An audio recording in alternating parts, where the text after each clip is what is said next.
E se tivesse alguém do seu lado agora que você não consegue ver? O Homem Invisível começa com a nossa vítima tentando fugir da casa do abusador. E a gente sabe que ela já tinha planejado isso porque ela vira as câmeras, ela desliga o alarme. Além disso, ela avisou com antecedência a irmã dela para esperar numa estrada próximo à casa. Mas na hora que essa menina resolve sair de casa, o cachorro fica pedindo para ir também. Como é que a gente vai negar algo pra aquela carinha de oh meu Deus do céu? Como é que você vai dizer não, não vou te levar, vou te deixar aí com um abusador, um assassino? E é nesse momento que ela tenta tirar a coleira dele. Só que esse homem é tão doente que até a coleira do bichinho é elétrica, machuca ele. Então ela não consegue tirar. E ele se assusta e bate a bundinha dele no carro. E o carro toca o alarme. E é nessa hora que ela tem que sair correndo. Imagina o pânico que me deu na hora que ela chegou na bendita estrada. E a irmã dela não estava lá. Cara, você só tinha uma função. Uma. Ir até o local. Mais nada. Só uma. Ir. E ainda você fez errado. Logo quando ela entra no carro, o cara vem correndo até a janela do lado dela, começa a gritar e bater no carro. E a irmã dela fica tipo... O que tá acontecendo? Me diz o que tá acontecendo, minha filha. Aperta o acelerador. Corre, pelo amor de Deus. Ele consegue dar um socão na janela, quebra os vidros e começa a agarrar a irmã dela. E aí sim, essa mulher toma uma atitude. Assim, o cara fica pra trás. Só que ela deixou cair um remedinho de diazepam, um vidrinho, no chão, na estrada, e ele pegou. Agora a gente corta pra uma cena onde ela tá na casa do amigo da irmã dela, que é policial, e tá dando um apoio moral, psicológico, né? Porque o que ela passou, né? A gente consegue ver que ela tá muito traumatizada. Basicamente, não diz isso exatamente no filme, mas eu suponho que ela esteja com agorafobia, que nem o filme da mulher na janela, que tem essa doença, né, que ela explica no filme.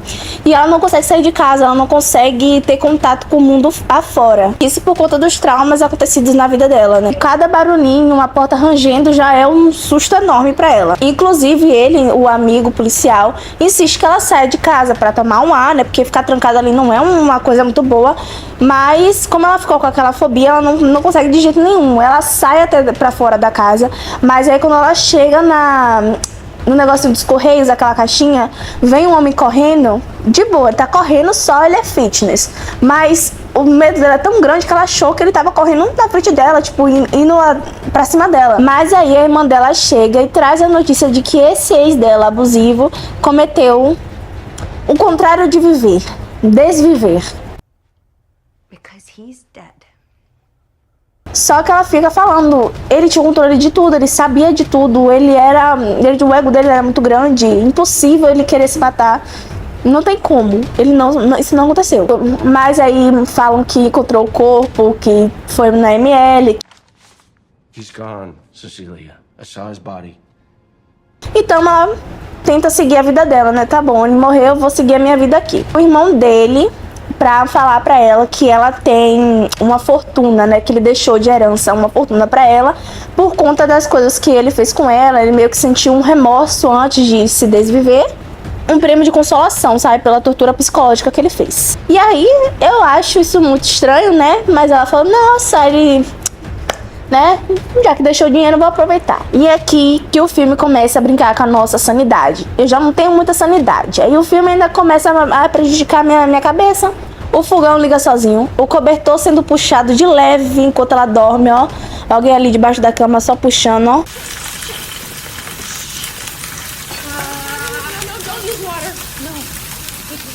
E a gente que já viu o nome do filme, a gente já tem uma ideia do que tá acontecendo, né? Que sabe que algo invisível tá perseguindo ela, mas se põe no lugar dela. Imagina você agora. Como que você vai convencer alguém que tem um cara que supostamente tá morto, mas que não foi embora de verdade, que tá ali do seu lado invisível? Não é fantasma, ou pode ser fantasma. Como é que vai descobrir isso, gente? Como é que a gente vai descobrir isso, aceitar isso e ainda convencer alguém que isso tá acontecendo? A cena que realmente faz o coração pular na garganta é quando ela tá na cozinha e ela joga tinta do nada e pá, tem um corpo ali. O desespero, né? Porque, meu Deus, agora não tem mais dúvida, ela tem certeza. So I'm gonna truly teach you something. E ele tá ali, só que ninguém vê. Minha pergunta é, como? Como é que ele tá ali, invisível? Ele tá vivo, né? Porque a gente joga uma tinta no fantasma, a tinta atravessa. Então tem um corpo ali, tem uma matéria ali. Bom, se você prestou atenção no filme, você lembra que a casa dele era linda, tecnológica, bem lá no começo do filme. O Adrian, que é esse ex-abusivo dela, era um gênio da tecnologia. A gente descobre que ele criou um próprio traje, que faz basicamente ele ficar invisível, usando câmeras e projeções. Então sim, esse cara forjou a própria morte só pra perturbar a ex. E vamos falar da cena do restaurante, que eu fiquei impactada. Eu falei, não é possível. Acabou, né? Acabou. Tem mais filme depois disso? Bom, porque foi um dos momentos mais chocantes do filme, quando ela finalmente convence a irmã a se encontrar com ela e tentar explicar toda a situação. E do nada, sem aviso, a faca levita e corta a garganta da irmã dela. E pra onde a faca vai depois que corta o pescoço da irmã dela?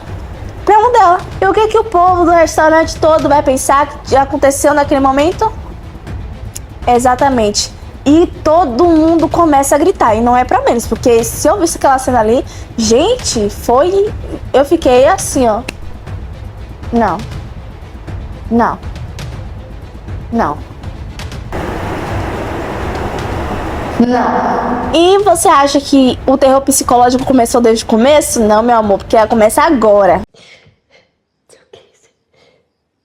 Ele não só quer machucar ela, como ele quer destruir a credibilidade dela e isolar e enlouquecer ela. Fizeram isso tão bem e Elizabeth Moss entrega tanto que a gente vê ela se quebrando aos poucos, né? Mas ao mesmo tempo ela fica determinada a virar o jogo. Bom, ela consegue se livrar dele de um modo genial. Quando ele finalmente acha que venceu, que ele tá no controle, ela usa o próprio traje dele contra ele. Só que faz parecer, dando spoiler, só que faz parecer um suicídio.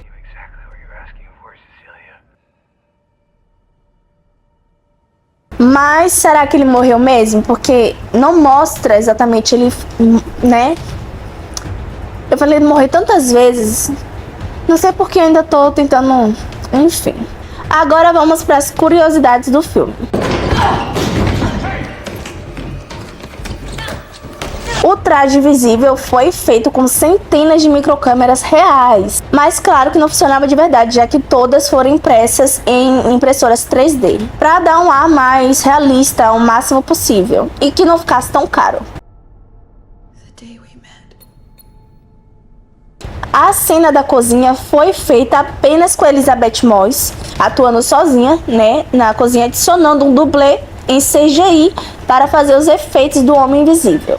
O diretor disse que se inspirou em filmes clássicos como Psicose e Tubarão para criar aquela sensação de ameaça constante, o medo do desconhecido, porque ela não sabia o que estava ali, mas ela tinha medo daquilo. E eles dizem que o irmão dela poderia ter sido manipulado, até coagido para ajudar nesse plano, mas eu acredito que não, ele fez porque ele quis mesmo, ganhando alguma coisa, com certeza ele estava ganhando alguma coisa com aquilo.